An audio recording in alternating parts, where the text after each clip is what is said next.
Hello, hello, bonjour à tout le monde. J'espère que vous avez très bien dormi par la grâce du Seigneur et que vous êtes debout ce matin. C'est encore une grâce renouvelée du Seigneur d'être des vivants ce matin et parce que nous sommes debout. Il y a toujours moyen de continuer à élever des louanges à l'endroit de notre Seigneur qui a veillé sur nous. Parce que vous savez, beaucoup se sont couchés hier, mais le matin, ce sont des cris qui ont été entendus dans des maisons. Vous avez été les privilégiés de la grâce, vous avez été les privilégiés. Le Seigneur a veillé sur vous, il vous a gardé. Vous ne méritiez pas. C'est même pas parce que vous craignez le Seigneur. Et j'aimerais que ce matin, tu commences par élever des louanges au Seigneur pour être reconnaissant du fait que le Seigneur t'a gardé, du fait qu'il a veillé sur toi, du fait qu'il a veillé sur tes enfants. J'aimerais que nous puissions lui dire merci avant de commencer. Seigneur éternel, je te dis merci, je te rends d'infinies actions de grâce pour ton amour, pour ta miséricorde, pour ta grâce renouvelée encore dans chacune de nos vies ce matin. Seigneur, nous sommes des privilégiés de ta grâce, Seigneur, car beaucoup se sont couchés, mais ils n'ont pas pu voir la lumière de ce jour. Mais il t'a plu, Seigneur, de nous préserver, Seigneur. Et nous voulons être reconnaissants devant le trône de la grâce, Papa. Nous voulons être reconnaissants que tu as renouvelé le souffle de vie en nous ce matin, non seulement dans nos vies, mais dans la vie de nos parents, dans la vie de nos enfants. Et nous te disons infiniment merci, Père. Et pendant que tu renouvelles le souffle de vie dans nos vies ce matin, donne-nous, Seigneur, de pouvoir bien utiliser le temps que tu nous donnes. Car c'est toi qui es le maître des temps et des circonstances. Et tu dis dans l'Ecclésiaste, il y a un temps pour toutes choses, Père. Il y a un temps pour aimer, un temps pour haïr. Il y a un temps, Seigneur, Père éternel, pour toutes choses, Papa. Et je prie, Seigneur, afin que ce temps, Seigneur, ce soit un temps de visitation et que nous ne soyons pas comme Jérusalem, qui est passé à côté de son temps de visitation et qui est présentement dans la servitude. Parce que dans ta pression, tu as prévu un temps où tu devrais visiter chacun. Mais lorsque nous passons à côté de ce temps, Seigneur, il est difficile pour nous un jour de nous retrouver, Père. Parce que lorsque le salut est disponible, Seigneur, mon Dieu, moi, et que nous passons à côté, Seigneur, tout peut y arriver. Et sous ce matin, Papa, permets-nous de ne pas passer à côté du salut ce matin, Abba Père, au nom puissant de Jésus. Père, je te recommande encore cette petite section, Seigneur, Papa, précède, conduit par la puissance de ton esprit, Abba Père, au nom de Jésus. Alléluia. Ce matin, j'aimerais qu'on puisse lire une portion des Écritures. C'est Matthieu 3, 11 à 17. Je lis au nom de Jésus. Jean-Baptiste dit, je vous baptise d'eau pour vous amener à la repentance, mais celui qui vient après moi est plus puissant que moi. Je ne suis pas digne de porter ses souliers. Il vous baptisera du Saint-Esprit et de feu. Il a son vent à la main, il nettoiera son nez, il amassera son nez dans le grenier, mais il brûlera la paille d'un feu qui ne s'éteint point. Alors Jésus vint de la Galilée au Jourdain vers Jean pour être baptisé par lui. Mais Jean s'y opposa en disant, c'est moi qui ai besoin d'être baptisé par toi et tu viens à moi. Jésus lui répondit, laisse faire maintenant, car il est convenable que nous accomplissions ainsi tout ce qui est juste. Et Jean ne lui résista plus. Dès que Jésus eut été baptisé, il sortit de l'eau, et voici les cieux s'ouvrirent, et il vit l'Esprit de Dieu descendre comme une colombe et venir sur lui.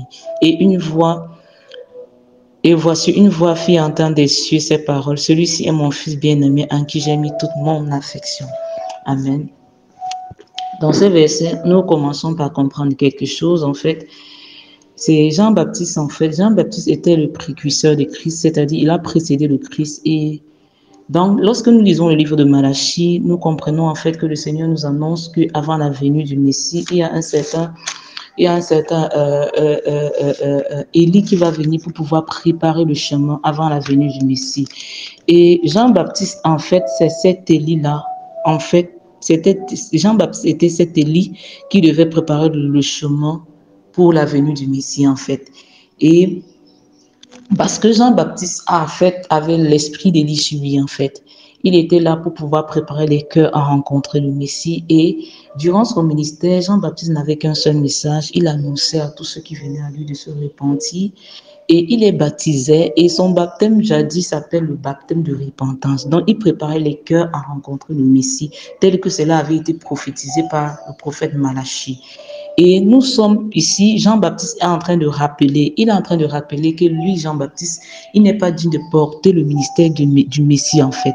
Parce que vous allez lire quelque part, lorsque les gens vont venir vers Jean-Baptiste et lui faire comprendre que Jésus est en train de faire plus de disciples que lui, Jean-Baptiste va dire dans Matthieu, je crois, Matthieu 3, 20, que vous m'êtes témoin que que l'homme ne peut recevoir que c'est qui lui a été donné depuis le ciel.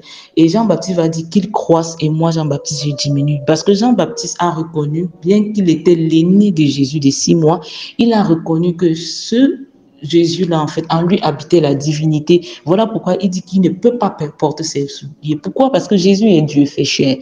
Et voilà pourquoi il va dire que bien qu'il soit l'aîné de Christ dans la chair, Christ est son été, car Christ est celui qui a toujours existé dans la manifestation de la divinité, en fait. Jean-Baptiste est venu préparer le chemin avant qu'il n'arrive. Et lorsqu'il préparait le chemin, il était en train de rappeler aux hommes de se repentir. Et il baptisait même du baptême de la repentance. Et lorsque Jean-Baptiste était en train de le faire, Christ va venir à lui pour se faire aussi baptiser comme il était en train de faire. Jean-Baptiste va dire à Christ que non, c'est moi Jean-Baptiste qui ai besoin d'être baptisé par toi. Pourquoi? Parce que Jean-Baptiste nous rappelle que le Christ, il baptise de feu et d'esprit. Et qu'il a un vent dans sa main et le vent lui sert de tri pour amasser son blé dans le grenier et pour amasser le paille pour un feu qui brûle et qui ne s'éteint pas. Et Jean-Baptiste est en train de nous faire comprendre en fait que le blé, c'est l'image des enfants du royaume qui acceptent Christ et qui sont recueillis dans le grenier qui est le royaume des cieux. Maintenant, la paille, c'est l'image des fils de la perdition qui refusent le Messie et qui sont rassemblés dans un coin pour être brûlés par le feu de l'enfer. Je suis venu t'annoncer qu'il y a un Dieu, il y a un Messie, il y a un Christ qui baptise de feu et du Saint-Esprit. Et je suis venu t'annoncer ce matin que si tu n'acceptes pas le baptême du Saint-Esprit ou le baptême de feu, si tu ne rencontres pas ce feu en la personne de Christ, tu vas rencontrer ce feu demain dans la géhenne. Et ce sera un feu qui ne s'éteint pas. Et je te conseille le feu de Christ parce qu'il te donne d'avoir accès à son royaume. Et la Bible dit que pendant que Jean-Baptiste était en train de faire cela, Christ est venu vers lui. Jean-Baptiste va dire, non, c'est moi qui ai besoin d'être baptisé par toi. Parce que oui, il a reconnu qu'en Jésus, lui seul est capable de baptiser de feu et de l'esprit. Mais Christ va dire quelque chose à Jean-Baptiste. Jean-Baptiste, il est bon que nous accomplissions ce qui est juste. Il est bon que nous faisons ce qui est convenable. Pourquoi le Seigneur a insisté pour être baptisé par Jean-Baptiste? Parce que la Bible nous dit dans le livre de Jean 14, 6 que Jésus-Christ est le chemin, la vérité et la vie. Jésus, sachant qu'il est le chemin par excellence qui mène au Père, il savait que les hommes devaient falsifier sa parole et enseigner des choses qui ne sont pas scripturaires. Voilà pourquoi lui, le modèle de la foi par excellence, lui, le modèle de fils par excellence, lui-même, il s'est fait baptiser pour nous montrer le modèle par excellence d'un baptême biblique d'eau. La Bible dit que Jésus est descendu dans les eaux pour se faire baptiser. Il est aussi allé au Jourdain. Il s'est fait baptiser par Jean le Baptiste. Et la Bible nous dit quelque chose de fort, que lorsque Jésus est sorti de l'eau, les cieux se sont ouverts. Les cieux se sont ouverts et l'Esprit de Dieu est descendu sur lui sous forme corporelle comme une colombe. Les cieux se sont ouverts comme ça parce qu'elles ont été fermées pendant des milliers d'années à cause de la désobéissance. Lorsque nous lisons le livre d'Ézéchiel 10, on se rend compte que le peuple de Dieu, à cause du péché, la Tchékina, c'est-à-dire la gloire de Dieu, a quitté le temple de Jérusalem et s'est élevée sur la montagne et elle est retournée au ciel. Et le baptême d'eau de Jésus était un signe visible pour que le ciel s'ouvre à nouveau en Israël. C'était un signe visible pour que le ciel à nouveau s'ouvre. La Bible dit que lorsqu'il est sorti de l'eau, pendant qu'il était en train de prier, le ciel s'est à nouveau ouvert. La Tchékina est descendue sur lui sous forme corporelle comme une colombe. Je vais te dire, le moyen par excellence qui nous donne aussi d'avoir accès à la présence de Dieu, à la puissance de Dieu, à la présence de l'Esprit de Dieu, c'est que nous entrons dans les eaux comme Jésus lui-même est entré dans les eaux. Lui, il est notre modèle. Je ne sais pas comment tu as été baptisé. Voici le modèle biblique. La Bible nous dit au verset 16 que dès que Jésus y était baptisé, il sortit de l'eau. D'où es-tu sorti? Toi, tu t'es dit baptisé là, tu es sorti d'eau. Es-tu sorti de l'eau? De quel baptême as-tu été baptisé? Voici le modèle de baptême biblique. Et le mot baptême vient du grec baptizo, qui donne en français immergé, plongé, submergé. Tu as été plongé dans quelle eau? Tu as été submergé dans quelle eau? Tu as été immergé dans quelle eau?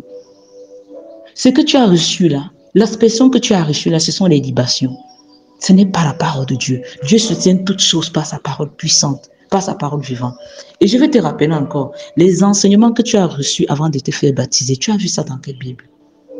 Dans la Bible, je vois des personnes qui écoutent l'évangile, qui croient. Lorsqu'ils croient, on les baptise directement avant de les enseigner. Jésus a dit, allez et faites des nations des disciples. Baptisez-les et enseignez-les. Il n'a jamais dit enseignez-les et baptisez-les. C'est deux choses très différentes. Nous devons suivre le modèle du maître. Il a dit baptisez-la et enseignez-la. Aujourd'hui, nous faisons comme si le baptême, c'est quelque chose qu'on devait mériter. Non, non, non, non et non. Il y a certaines choses, certains bénéfices que le baptême nous donne pour que nous puissions avoir la compréhension de ce qu'on doit nous enseigner. Voilà pourquoi il y a des personnes qui sont enseignées, ils n'ont pas été baptisés, ils ne comprennent rien. Pourquoi? Parce qu'au travers de leur baptême, Dieu devait faire quelque chose. Au travers de leur baptême, Dieu devait les baptiser de l'esprit, comme il a fait pour son fils.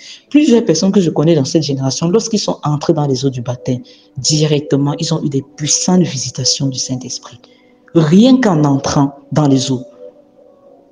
Et c'est pour ça que vous allez vous rendre compte que lorsque les apôtres baptisaient les gens, beaucoup de personnes sortaient des eaux, avaient des dons spirituels. Pourquoi? Parce qu'ils ont suivi le carnaval du maître.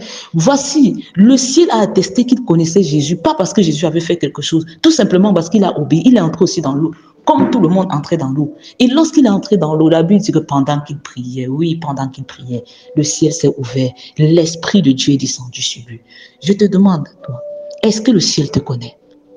Et c'est parce que l'Esprit est descendu sur lui que le Père a dit, celui-ci est mon Fils bien-aimé, en qui j'ai mis toute mon affection.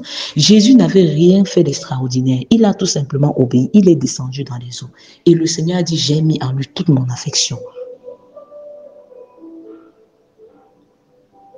Voici le modèle biblique. Les enfants que nous baptisons là, nous avons vu ça dans quelle Bible? La Bible nous dit dans 1 Pierre 3, 21. Que le baptême, c'est l'encouragement d'une bonne conscience envers Dieu. Est-ce que les enfants savent distinguer leur gauche de leur droite? Hein? La Bible dit, laissez venir à moi les petits-enfants, ne les en empêchez pas. Mais la Bible ne nous a pas dit que aller baptiser les petits-enfants. L'enfant ne peut pas distinguer sa gauche de sa droite. Revenons à ce qui est écrit dans la parole. Parce que Dieu soutient toutes choses par sa parole triomphante. Oui, il y a beaucoup de personnes, dans beaucoup d'assemblées, on enseigne. Je ne suis pas venu vous prêcher une église ou une assemblée, mais je vous prêche la parole telle que le Messie a laissé. Je vous prêche le modèle par excellence, Jésus. Le voici qui est entré dans les eaux, qui s'est fait baptiser. Et après qu'il s'est fait baptiser, le ciel a attesté qu'il le connaissait, parce que l'Esprit est descendu sur lui. Ça veut dire quoi? Le baptême d'eau par immersion nous prédispose à un baptême du Saint-Esprit. Et la Bible nous dit, baptisez-les d'abord avant d'enseigner. Cessons d'enseigner les gens avant de les baptiser. Pourquoi? Il y a des choses qu'ils ne comprendront jamais s'ils ne sont pas passés par les eaux du baptême. Parce que Dieu a prévu des choses comme ça. Il est Dieu. Et voilà pourquoi Jésus a dit à Jean-Baptiste, laisse, je connais la nature humaine à falsifier les choses. Moi, en tant que le modèle par excellence, je vais passer par cette voie afin de montrer aux hommes que voici la voie, que si vous voulez atteindre Dieu, vous devrez emprunter. Voilà pourquoi il est le chemin, il est la vérité, il est la vie. Nul ne vient au Père que par lui. Shalom, shalom. Si tu n'as pas encore été baptisé comme le Messie, je t'exhorte à le faire. Je t'exhorte à le faire. Je t'exhorte à le faire. C'est le modèle. Et la Bible nous dit, le baptême, c'est l'image de la mort et de la résurrection. Lorsque tu entres dans l'eau, tu es en train de mourir. Lorsque tu ressors, c'est la résurrection. Regardez, si on a deux corps à enterrer, imaginez un corps où on verse 3 pelles de terre et un corps où on enterre complètement. Le corps qui a reçu 3 pelles de terre, il va pourrir, il va commencer à sentir, il va dégager. Mais le corps qui a été enterré complètement, on ne sentira rien. Aujourd'hui, beaucoup de personnes ont des vies chrétiennes qui sont en putréfaction. Pourquoi? Parce qu'ils n'ont pas été enterrés comme Jésus a été enterré dans les eaux. Et voilà pourquoi ça sent mauvais. Ils n'ont pas suivi le processus du maître. Ceux qui ont été enterrés comme le maître, eux, ils sentent bon. Parce qu'ils ont hérité la vie du Maître. Je t'exhorte à suivre le modèle biblique des choses. Fais comme Jésus et tu ne pourras jamais périr. Parce que le jour du jugement, Dieu ne va pas te demander dans ton assemblée, on faisait comment. Il va dire, que dit ma parole? Et la Bible nous dit, la parole de Dieu a même été éprouvée.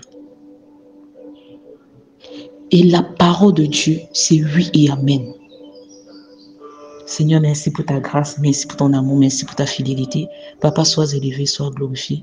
Papa, souviens-toi de toutes les personnes qui n'ont pas encore compris cela. Papa, ouvre leurs yeux, ouvre l'intelligence, ouvre leur esprit, Père éternel. Et donne-les, Seigneur, de s'appliquer à te chercher selon tes écritures, Père. Parce que, Seigneur Jésus, tu as dit, si vous m'aimez, gardez mes commandements. Et tu nous rappelles que tes commandements ne sont pas pénibles, Père. Parce que tu as donné à l'homme la capacité, au travers de l'œuvre de la croix, de marcher dans tes voies, Seigneur, Papa. Papa, la plus belle preuve d'amour qu'on peut donner, c'est une vie d'obéissance, une obéissance totale à tes commandements, à tes paroles, Père éternel. C'est là la plus grande preuve, la preuve ultime de l'amour que nous avons pour toi. Et ce matin, j'aimerais, Père éternel, que tu te souviennes d'une âme, Seigneur, Papa, qui va écouter et qui serait quelque peu troublée, Papa, que tu réduises le son de ces paroles dans ses oreilles, que tu fasses tomber les écailles et que tu donnes à quiconque, Papa, Seigneur, veut te voir, Seigneur, de s'appliquer à une vie d'obéissance, car tu as dit dans ta parole que l'obéissance vaut mieux que les sacrifices. Père, au nom de Jésus, passe une très bonne journée. Je vous aime de l'amour du Seigneur. Amen.